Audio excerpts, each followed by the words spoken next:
Amigos, te invitamos a un espacio de entrevista por este canal donde tendremos media hora para discutir temas de interés nacional. Hoy vamos a hablar de un tema muy específico que nos ha asombrado a todos los ecuatorianos. Vamos a hablar de Luis Hoyo. Él es un abogado que trabajó en el CNE, pero nos ha sorprendido porque tiene 34 juicios penales y trabajaba en el CNE. Y hoy vamos a discutir en el tema legal nos acompaña hoy día el abogado Lenín Garcés. Él es Lenín Garcés Silva, abogado y filósofo y constitucionalista. Lenín Garcés, ¿cómo esto es posible y por qué pasa esto en el país? Bueno, lo que yo quisiera comentar aquí es que en nuestra Constitución consta una garantía que está en el artículo 11 y cualquiera lo puede revisar. En el artículo 11 hay unos principios, hay 9 numerales, el 1 o el 2 están las garantías de no discriminación. Y entre esas garantías está la garantía de no discriminación por pasado judicial.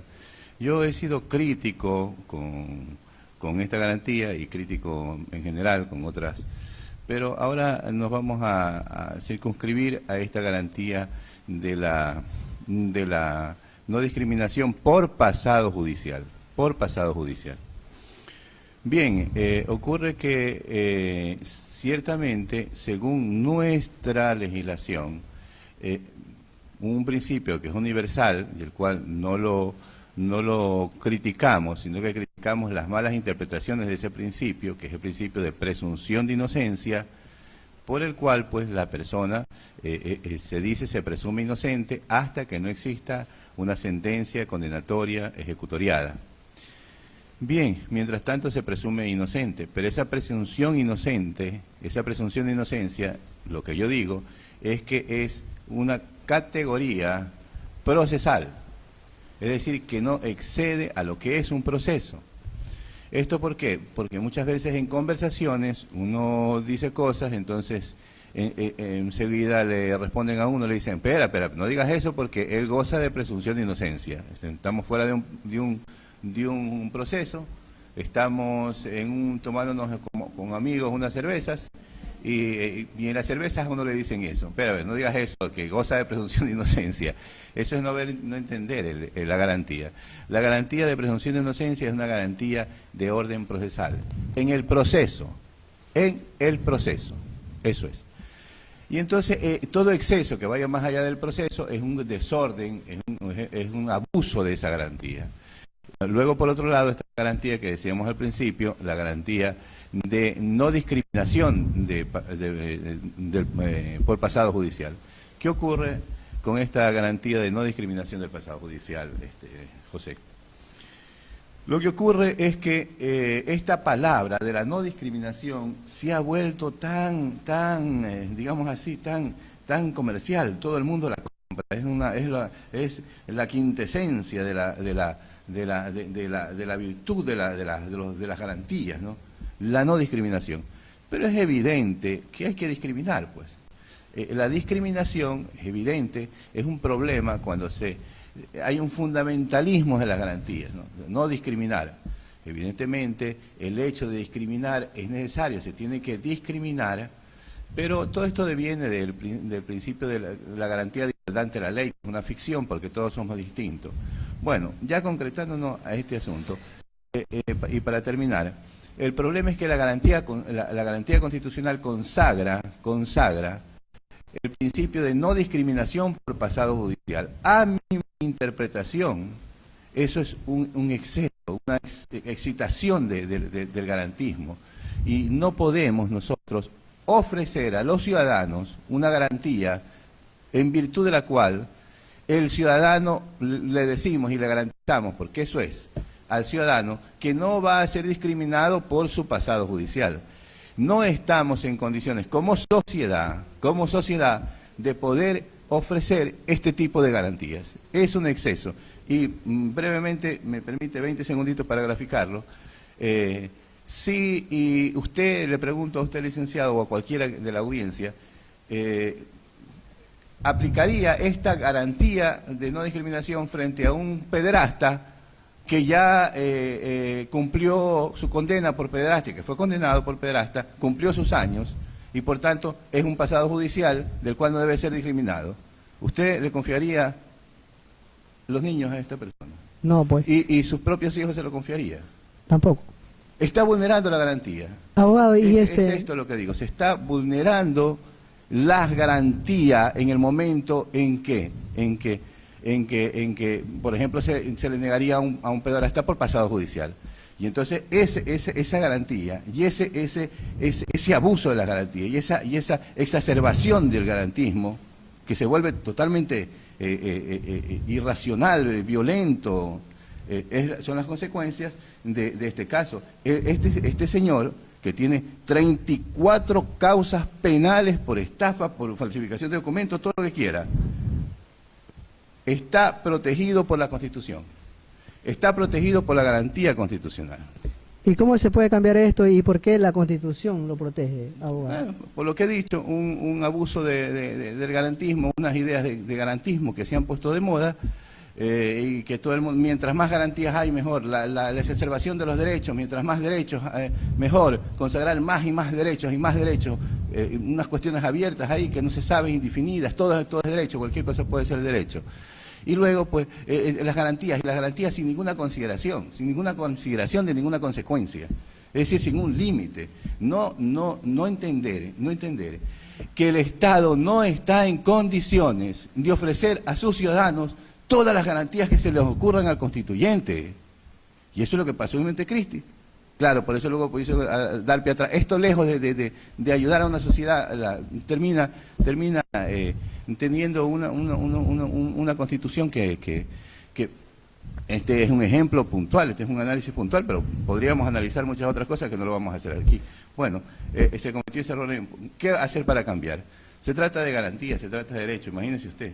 Es difícil cambiarlo. Imagínese, abogado. Es difícil cambiarlo porque está consagrado como una garantía constitucional y por tanto es de lo más difícil de cambiar de una constitución. Las constituciones tienen una cosa que se llama rigidez constitucional.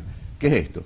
Que las constituciones son rígidas para su reforma y mientras más avanzado, si cambia el tipo de Estado, si cambia los derechos, si elimina un derecho, una garantía, entonces los procedimientos son mucho más exigentes. Bueno, ¿cómo cambiarlo? Como sociedad podemos siempre cambiarlo. Como sociedad podemos volver a hacer otra constitución. Pero, lógicamente, si se trata de derecho, la vía sería pues, una asamblea constituyente. También, queríamos aclarar también al público que nos está viendo por este medio de comunicación. ¿Por qué, abogado, en qué quedaría el principio de la igualdad si todos somos iguales ante la ley? Claro, aquel que tiene el pasado judicial es igual al que no tiene pasado judicial y tendría que va con el principio de no discriminación. Bueno, ¿qué es lo que ocurre? Vamos a hacer el análisis porque yo he sido siempre un crítico de los derechos humanos. He sido un crítico y esto, ¿qué significa? Esto primero para entender esto de aquí, un crítico de los derechos humanos, o sea, una persona que va contra el ser humano, que no quiere el bien del ser humano. Eso no significa que soy crítico de la construcción, que la construcción de los derechos humanos me parece un mamarracho. Es decir, más que un mamarracho, para que se diga con más precisión, pero lo es un mamarracho, claro, pero que para que se entienda mejor es una ficción enteramente. Y vamos con el principio de igualdad, que aquí estamos dentro, efectivamente, como usted lo anota, estaríamos aquí en cuestión del... es muy pertinente su pregunta, el principio de igualdad, claro. ¿Qué ocurre? En que en este derecho que nosotros vivimos, en esta exacerbación de los derechos, de las garantías, usted aprecia que la gente como que está pensando en su cabeza como que la igualdad, una igualdad ontológica, como que todos los seres humanos fuésemos los mismos derechos de la mujer y el hombre. Pero ¿cómo puede decirse eso? Si tienen naturalezas distintas, todos compartimos una misma naturaleza. Aristóteles, por favor, un poquito... a ver que nos ilustramos. Compartimos una misma naturaleza, la del ser humano, pero luego compartimos una naturaleza que es la del individuo, o la del género, masculino, femenino. Bueno, actualmente no se considera las diferencias Y parecería que el principio de igualdad es como decir que todos estamos sacados del mismo molde, todos somos iguales, claro, tenemos la misma dignidad de ser humano y entonces todos tenemos unos derechos comunes a todos los seres humanos. Esto de aquí evidentemente es una ficción jurídica, porque lo único que sabemos es que no habemos dos seres humanos iguales en el mundo. No habemos dos, eso es lo único que podemos afirmar, que somos distintos y que no existe otro igual a mí, ni otro igual a usted, ni otro igual a nadie. Todos somos distintos. Y que eso no nos disminuye, sino justamente nos disminuye en el momento que se nos pretende iguales. En el momento que se nos pretende iguales, se nos disminuye, se nos denigra como seres humanos. Como seres humanos, lo que nos afirma sobre nosotros como individuos es que somos únicos, que no hay otro Lenin, que no hay otro José. Esa individualidad prácticamente viene a estar un poco vulnerada con respecto de esta idea de igualitarismo, como si todos los seres humanos pues fuéramos todos de la misma estatura, etcétera, etcétera, etcétera. Y entonces, al partir de una construcción que es una ficción, que no es rigurosa, luego pareciera esto indefensivo, porque entonces los derechos humanos o el principio de igualdad funciona como una tecnología. Claro, el principio de igualdad puede haber servido, por ejemplo, para cosas tan importantes como abolir la esclavitud. Los derechos humanos, por ejemplo, con respecto de los derechos civiles que se incorporan a la mujer y todo lo demás. Es decir, nuestra construcción no puede prescindir de la idea de unos derechos humanos. Pero, es decir, no podemos concebir a la humanidad sin esto de aquí, si eliminamos los derechos humanos. Pero el haberlo hecho de forma tan, yo me dije antes mamarracho, bueno, tengo que ser un mamarracho jurídico en realidad, haberlo hecho lleno de tanta ficción, haberlo hecho como este principio de igualdad, pero podríamos comentar otros derechos humanos, haber hecho una construcción tan ficticia, tan forzada, va a llevar a unas consecuencias. La construcción luego se vuelve difícil. Y para terminar, por ejemplo, para poner un ejemplo, graficar rápido, porque aquí hay mucho que decir, pero hay que, lógicamente, yo lo comprendo. Claro, se nos va el tiempo. Tenemos que ser concretos. Para terminar, si me da 20 segundos. Por ejemplo, el principio de igualdad. Principio de igualdad, todos somos iguales. Claro, entonces, por ejemplo, liberación no puede haber esclavos, todos somos iguales, correcto. Pero luego las mismas etnias, por ejemplo, afro, todo, reivindican la diversidad y que se los reconozca en la diversidad, es decir, los mismos luego reivindican su diversidad, porque no hay nada más violento y más denigrante para el ser humano que se nos pretenda a todos iguales. Por eso, claro, el principio de igualdad, pero luego además sobreviene el principio de equidad, que ya entonces las cuestiones con respecto de la naturaleza de cada cual. Para que lo entienda la gente aquí, ¿qué es el principio de igualdad? Yo tengo panes y tengo niños. Un pan para cada niño es el principio de igualdad. Vi a un niño pequeño, muy delgado, le doy un pan que no se lo avanza de más, que se come la mitad. Vi a un niño alto, robusto, le doy un pan, y se queda con hambre. Ese es el principio de igualdad. El principio de equidad viene lógicamente a solucionar esto de aquí. El principio de igualdad es una mala construcción y lógicamente la construcción está así. Esos son los problemas que estamos teniendo. Estamos teniendo algunos problemas que la gente, se trata ahí de irlo solucionando, pero la construcción es una construcción ficticia. Doctor, también aclárenos ese tema, digamos, porque la ciudadanía está viendo aquí, pues no, la programación de este canal que estamos justamente inaugurando. Hoy día estamos inaugurando completamente este canal, pues no. Y gracias por haberme invitado en este día especial para ustedes.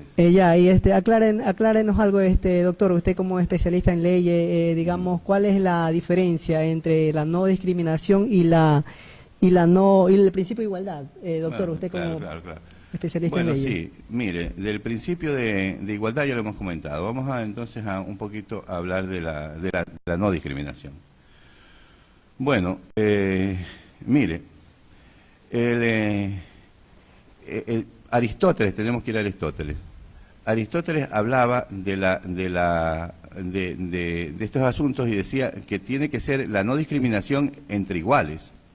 O sea, no podemos discriminar entre iguales. Vamos a tratar de ser didácticos, porque usted me ha dicho, el público nos está escuchando, la audiencia nos está escuchando, y el derecho es una cuestión muy técnica, aunque todo el mundo habla de las cosas de derecho, pero es muy técnica, y hay que ser un poco didáctico, lógicamente.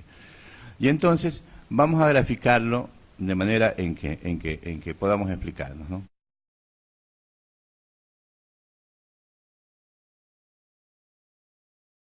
Si nosotros decimos seres humanos, tenemos la idea en abstracto, seres humanos, y por tanto, todo ser humano, por ejemplo, tendría una... Pero luego decimos, por ejemplo, encontramos unas diferencias. Por ejemplo, decía yo el ejemplo de los panes, ¿no? Entonces no se discrimina ahí, en el momento que yo digo un pan para cada niño, ¿no? Pero luego, por ejemplo, viene el adulto y el niño, entonces el adulto requiere más. Y entonces tengo que hacer una discriminación. ¿Discriminación en qué? Entre el niño y el adulto, ¿no es cierto? Discrimino, y esa discriminación me lleva a darle 2 al adulto y 1 al niño, conforme al principio de equidad. 2 al adulto, 1 al niño. ¿Y por qué esta discriminación? Porque esta discriminación implica la diferencia, que tiene que ser reconocida. Entonces, el principio de igualdad y el principio de no discriminación, ¿no? De no discriminación, llevan a una uniformidad, y no es decir, tiene que haber una discriminación, pero la discriminación tiene que estar justificada en una diferencia que hace relación a, ¿no es cierto? Exactamente. Claro. Es decir, por ejemplo, si yo necesito, supongamos, una persona para una determinada actividad, pongo unos requisitos, hago una discriminación, pero si hace alusión a esa actividad, entonces no hay ningún problema. Pero si yo pongo, por ejemplo, en que tiene que ser de determinadas características raciales o que está excluida, por ejemplo, uno, entonces no aplica, porque no hace relación a lo que yo estoy diciendo. Por ejemplo, si se trata de un actor, yo puedo poner el requisito para la selección que tiene que ser de raza negra porque va a representar un esclavo, por ejemplo. No estoy discriminando a los blancos, no, de ninguna manera. Hago la discriminación justamente porque hace alusión. Pues tiene que estar justificada la discriminación. Lo que no podemos entender es que esto de discriminación como una mala palabra, como una cuestión que va contra el ser humano, claro, sí. No, la discriminación lo que hace es reconocer nuestras diferencias. No habemos dos iguales y no hay nada más violento ni más denigrante para el trato del ser humano que pretender que todos somos iguales. Doctor, entonces usted estaría cuestionando estos principios. Naturalmente, están mal construidos. Hay que hacer aquí una aclaración. Cosas que hay que decir. No podemos, los derechos humanos han sido enormemente útiles para la humanidad. No podemos entender el mundo civilizado sin la construcción de los derechos humanos. Sin embargo, la construcción de los derechos humanos es un mamarracho. Y yo quiero decir cosas para que la gente comprenda lo que estoy diciendo. Poner ejemplos. Las consecuencias que trae esto de aquí. Hay dificultades con los derechos humanos porque está mal la construcción. Y le pongo una cosa puntual. Por ejemplo, el derecho a la libertad de culto. El derecho a la libertad de culto en los países islámicos es un problema. Hay países donde el Corán es como decir la constitución de un país. Donde si usted, un ciudadano, va contra las normas del Corán, es como que un ciudadano aquí en Occidente vaya contra las normas de una constitución. Estos principios de objeción de conciencia, sin dar ningún fundamento, por favor, ¿cómo es que se hacen estas construcciones? Usted objeta sin dar razón ninguna. La objeción de conciencia es mi conciencia me dice sin dar razón de nada. Y como mi conciencia me dice, ya está. Y eso vence. Eso vence. Bueno, son derechos, garantías que se han ido consagrando y que verdaderamente vemos que la construcción está muy mal. Y la construcción puede significar que luego existan problemas. Por ejemplo, lo que he dicho con el principio de la libertad de culto, pues es lo que estamos diciendo. Ahora, pues hay un serio problema ahí con respecto de algunos países del Islam, por ejemplo, por citar un caso. Digamos, es más o menos lo que usted digamos, acaba de mencionar, digamos que estos derechos humanos... Mire José, El principio de igualdad que usted ha comentado es una construcción de Occidente. Es una construcción de Occidente. Aquí en Occidente nosotros tenemos, parece nuestra estructura mental para pensar así, ¿no? Pero usted vaya hacia China, ahí esto es difícil decirlo. Vaya hacia usted al Islam, es difícil decir esto de aquí.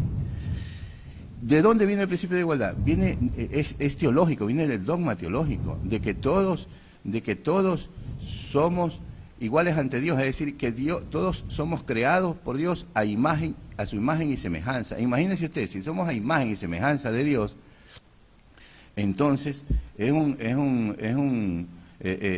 pues todos tenemos la dignidad altísima, pues, de tener la imagen y semejanza de Dios. Y entonces, pero es una construcción teológica. Ahora, usted se va a China y la construcción no es necesariamente la misma, y usted pretende hablar de un principio de igualdad, y allá es más difícil. Sin embargo, hemos hecho una construcción de derechos humanos que es propia de Occidente, pretendiendo la universal para todas las culturas.